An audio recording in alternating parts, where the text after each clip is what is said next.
అమ్మ మీరు చెప్పండి అమ్మా, ఇప్పుడు సాక్షి టీవీలో వచ్చిన కథనాన్ని అసలు ఎలా చూడాలంటారు? వైసీపీ పార్టీ అంటేనే ఆడదానికి విలువ ఇవ్వలేని ఒక పార్టీ. ఆ పార్టీ ఇతరులను పట్టుకొని వాళ్ళలోనే సగం మంది మగ వేసులే ఉన్నారు. వాళ్ళలో ఉన్న మగవాళ్ళే సగం వేసులు, వాళ్ళే వేసులు అయ్యి ఉండి ఇతరులని ఈ అమరావతి రాజధాని కోసం భూములు ఇచ్చి రైతులు అందరూ కలిసి మహిళలు రోడ్డు మీద పడి తన్నులు తిన్నారో, జైలుకి వెళ్ళారో, ఎన్నో చోట్ల ఎన్నో ఇబ్బందులు పడి పాదయాత్రలే చేశారో అలాంటి మహిళలను పట్టుకొని నువ్వు ఒక వేసానంటో సిగ్గుచేటుతనం.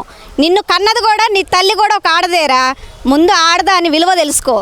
నీ జగన్మోహన్ రెడ్డికి తెలిస్తేనే కదా ఒక తల్లి విలువ చెల్లి విలువ తెలియని వాడు జగన్మోహన్ రెడ్డి. అతనికి విలువ తెలిస్తేనే కదా అతని పక్కన ఉన్న వాళ్ళకి విలువ తెలిసేది. సో ముందు జగన్మోహన్ రెడ్డి గారు ముందు మీ తల్లిని చెల్లిని గౌరవించడం నేర్చుకోండి. తర్వాత నీ పక్కన ఉన్న వాళ్ళకి కూడా నేర్పించండి. మీ పార్టీలో ఉన్న సగం మగ వేసల్ని ఇప్పటికైనా బాగుపరిచి ఆడదాని విలువ అనేది తెలియజేయండి. అంతేగాని ఒక ఆడదాన్ని పట్టుకొని ఇష్టం వచ్చినట్టుగా మాట్లాడి వేసల కింద అని మాట్లాడారనుకోండి, ఈ మహిళా శక్తే మీ కథం తొక్కిద్ది. మీ గొంతు మీద కాలేసి ఏ నోరైతే అన్నదో ఆ నోరుని గొంతు నొక్కి పడేసిద్ది. విజయవాడ దుర్గమ్మ సాక్షిగా అందరు కనుక మహిళలు బయలుదేరితే ఆ ఉక్రోషంతో నువ్వు రాను కూడా రాలేవు, నీ పార్టీ రాదు. నీ పార్టీ కాదు కదా, నీ పార్టీని నమ్ముకున్న ఏ కార్యకర్త కూడా ఉండరు. ఇక నుంచి గెలవటం అనేది, ఆ గెలుపు పొందుతాం అనేది, ఆ నమ్మకం అనేది మానుకోండి. అమరావతి రాజధాని వృద్ధి చెందుతుందని ఆ కుళ్ళు చేష్టలు కుతంత్రాలు ఇవన్నీ కూడా తగ్గించుకోండి. మీరు ఎంత అడ్డుపడినా కూడా అమరావతి రాజధాని అయ్యిద్ది, అభివృద్ధి చెందిద్ది. దాన్ని ఎవరు ఆపలేరు. నువ్వు అన్నా అనకపోయినా అమరావతి అనేది దేవతల రాజధానిరా. అమరావతి అంటేనే దేవతల రాజధాని. దానికి నువ్వు వేసల రాజధాని అని పేరు పెట్టడం ఏంద్రా? నువ్వు ఆంధ్రాలో పుట్టావా, లేకపోతే ఎక్కడైనా సంస్కారం లేని దేశంలో పుట్టావా? అమరావతి అంటేనే రాజధాని, అంటేనే దేవతల రాజధాని. దానికి ఇంద్రుడు ఎలాగో ఈ అమరావతి రాజధానికి చంద్రుడు మా చంద్రబాబు నాయుడు. ఏదైతే కనుక ఆంధ్రప్రదేశ్ రాజధాని అమరావతి గురించి గత 2 రోజులుగా సాక్షి మీడియాలో వడ్డించి వార్చిన కథల్ని అసలు ఎలా చూడాలంటారమ్మా? అది ఒక రకమైన పిచ్చి, పైత్యం, కోపం, ఆక్రోశం అన్నీ వాళ్ళలో కనపడతా ఉన్నాయి. మరి అమరావతి మహిళలు ఎంత త్యాగం చేశారనేది ప్రతి ఒక్కళ్ళు చూశారు. రాష్ట్రంలో అందరూ, దేశం ప్రజలందరూ చూసిందే. వాళ్ళు ఎంత కష్టపడ్డారు, ఎంత ఎండల్లో వాళ్ళు తిరిగారు. రాష్ట్ర రాజధాని కోసం వాళ్ళు ఎంతైతే మరి వాళ్ళ ఇళ్ళు వాకిళ్ళు వదిలిపెట్టి రోడ్ల మీదకి వచ్చి మహిళలు ఎంత కష్టపడ్డారో ప్రతి ఒక్కరికి తెలుసు. ఈరోజు వాళ్ళు చేసిన త్యాగానికి ఫలితంగా ఈరోజు మనం రాష్ట్రాన్ని మళ్ళీ టీడీపీ కైవసం చేసుకొని ఒక అమరావతి రాజధానిని బ్రహ్మాండంగా కట్టబోతా ఉంటే వాళ్ళ తట్టుకోలేక కడుపు మంటతో, ఆక్రోషంతో ఈ రోజున ఇట్లా విచ్చలవిడిగా మీడియా ద్వారా వాళ్ళు మాట్లాడటం చాలా బాధాకరం. అది ఖచ్చితంగా ప్రతి ఒక్కరిని ఖండించాల్సిందే. అమరావతి మహిళలను అంటే ఏంటి, ఇంకో మహిళలు అంటే ఏంటి, మహిళల్ని ఆ విధంగా మాట్లాడటం అనేది చాలా తప్పు. దాన్ని ఖండించాల్సింది పోయి ఇంకా ఛానల్లో ప్రచారం చేయటం అనేది ఇంకా పెద్ద తప్పు. ఆ సాక్షి ఛానల్ని అన్న వాళ్ళని అందరినీ అరెస్ట్ చేయాలి. తప్పకుండా అది మన సాక్షి ఛానల్ని తీసేయాలని చెప్పేసి మేము కోరుకుంటూ ఉన్నాం. అమ్మ మీరు చెప్పండి అమ్మా, అసలు ఏమనుకుంటున్నారు? అసలు ఇలా మహిళలను ఉద్దేశించి మాట అడగాలన్నా కూడా నాకు బాధ వేస్తుంది అమ్మా. వేసలు అంటూ వాళ్ళు మాట్లాడటాన్ని అసలు ఎలా చూడాలంటారమ్మా? చెప్పండి, మీరు చెప్పండి.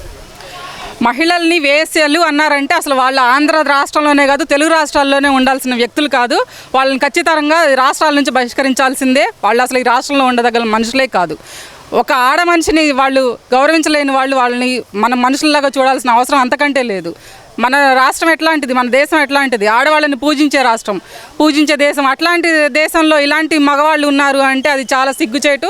ఖచ్చితంగా వాళ్ళని అసలు దేశ బహిష్కరణ చేయాలని చెప్పేసి నేను కోరుకుంటూ ఉన్నాను. అమ్మా మీరు చెప్పండి అమ్మా. ఏమయ్యా జగన్ రెడ్డి, పిచ్చి పిచ్చిగా తెక్కలుగా బజార్లు అమ్మటి తెక్కలలాగా పేపర్ పెట్టుకొని తిరగటం కాదయ్యా. నీ కమిటీ నెంబర్లని 5 సంవత్సరాలు మేపి వదిలేవు. ఎమ్మెల్యేలని, ఎంపీలని 5 సంవత్సరాలు తెక్కలలాగా చేసావు. తెక్కలలాగా చేసి ఇంకన్నా మంచిగా చేసేది చూడయ్యా. ఇంకా ఎవరు ఓటేయరు నీకు. నీ అమ్మటి తెక్కలు తప్పితే పిచ్చి కుక్కల్లాగా తిరగటం, తాగి తిరగటం తప్పితే ఇంకెవరు ఓటేయరు. గత 40 గంటలుగా ఏపీ మొత్తం ప్రతి ఇంట్లో కూడా ఒకే మీడియా చూస్తున్నారు, సాక్షి మీడియా. గతంలో రాష్ట్ర ప్రజలు ఓట్లేసి గెలిపించారు కదా, ముఖ్యమంత్రిని చేశారు కదా, 151 సీట్లు ఇచ్చారు కదా. ఆ మహిళలకి నా సాక్షి మీడియా ద్వారా ఘోరమైన అవమానం జరిగింది కదా అని ఎక్కడైనా జగన్మోహన్ రెడ్డి కించిత్తైనా సిగ్గుపడి అవమానంతో భారతీరెడ్డి కానీ జగన్మోహన్ రెడ్డి కానీ బహిరంగంగా క్షమాపణ చెప్తారేమో అని ఒకే ఒక్క ఆశతో ఆంధ్ర రాష్ట్ర ప్రజలంతా కూడా నిన్నటి నుంచి కూడా గత 40 గంటలుగా సాక్షి మీడియాని వదలకుండా చూస్తున్నారు. ఎక్కడ కూడా ఒక ఎమ్మెల్యే కానీ మాజీ ఎమ్మెల్యే కానీ మాజీ మంత్రి కానీ మాజీ ముఖ్యమంత్రి కానీ ఒక్కటంటే ఒక్క ప్రెస్ మీట్ జరిగింది పొరపాటు, ఘోరమైన పొరపాటు, తెలియకుండా జరిగింది, దయచేసి ఆంధ్ర రాష్ట్ర మహిళలందరూ క్షమించండి, తప్పు జరిగింది, దానికి మా మీడియా ద్వారా తప్పు జరిగింది, క్షమించమని మిమ్మల్ని అడుగుతున్నాం, మీరు లేకపోతే మేము ఎక్కడ అని ఎక్కడైనా ఒక్క ప్రెస్ మీట్ పెడతాడేమో. ఓట్లేసి గెలిపించుకున్న మహిళలు 151 సీట్లు గతంలో నాకు ఇచ్చారు ఈ ఆంధ్ర రాష్ట్ర ఆడబిడ్డలు అని విశ్వాసంతో ఎక్కడైనా ఒక ప్రెస్ మీట్ పెడతాడేమోనని ఆంధ్ర రాష్ట్ర ఆడబుడుచులు, అన్నదమ్ములు, అక్క చెల్లెళ్ళంతా కూడా ఎదురు చూశారు. కానీ వాళ్ళ ఆశలు నిరాశలు చేస్తూ జగన్మోహన్ రెడ్డి అహంకారంతో కూడిన గర్వంతో ఇప్పటికీ కూడా క్షమాపణ కూడా కోరలేదు ఆంధ్ర రాష్ట్ర ఆడబడుచు.